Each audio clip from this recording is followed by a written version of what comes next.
When I first met Navarro, you just it kind of like it is. Anytime you meet someone, anytime a guy's drafted, you kind of just you don't know. You know, you just say, hey, how you doing? You just kind of let things, things fall into place. And just to see what he's been able to do. Being a roommate with him. Going to his second year. His year is starting, and just seeing his preparation, seeing how hard he worked. There's no surprise to see him having the kind of success he's having now. When did you know that he could be as good as I guess he's become? Honestly, I can't. I'm one of those guys. I don't try to sit here and say that I always knew this or I saw it then. Um, it was just one of those things where to me, I'm the type of person that respect is earned. And to be able to be given a name, to be able to be considered, a good football player, you have to consistently do it on a day-to-day basis, and that's kind of how I just kind of went about it with him, and just watching him prepare, watching him day in and day out, that's how I kind of that's how things have like kind of just unveiled, over time, just seeing him consistently do it, and that's where the respect, for me comes at. Guys, this has probably been asked before, so I know Scott, I don't call you the other 52 in the stadium, but you're the other 52, number 52 in the stadium. I mean, what can this game be for Patrick Willis with all this attention on Ray? Your body was pretty impressive too. Nobody seems to be noticing. Man, I've always been a firm believer that you go out there and you play football, and play good football, and the rest will take care of itself. And as far as Ray Lewis goes, I'll forever and always have respect for what he's done for this game, the way he's played it, the passion he's played it at.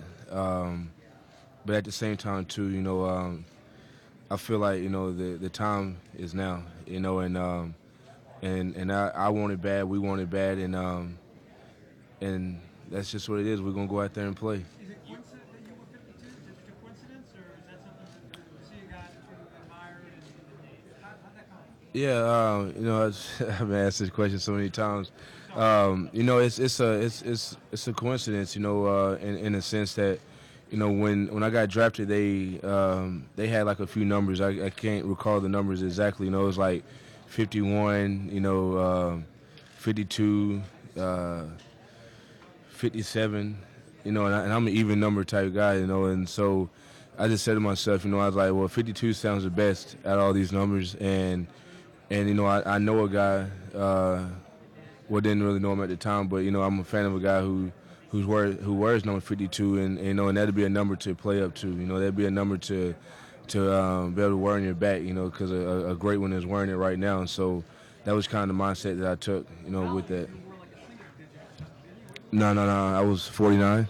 49. Yeah. So You do have a relationship with Ray now, though, right? yes, sir.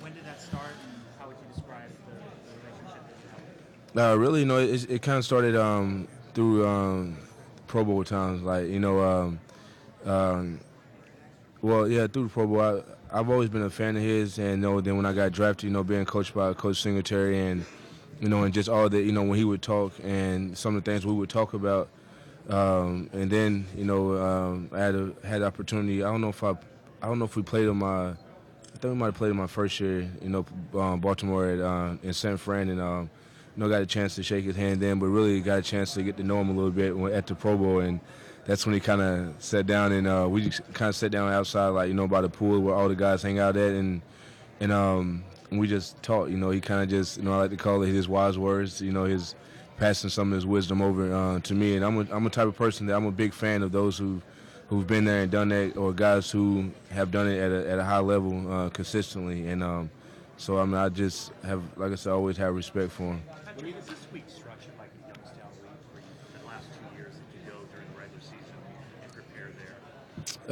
You said it again. Is it structured, the week of work and being around, the teammates and everything? Yeah. We still have we still gonna have the same body of work that we would if we was back home. The same kind of work that we had when we were in Youngstown.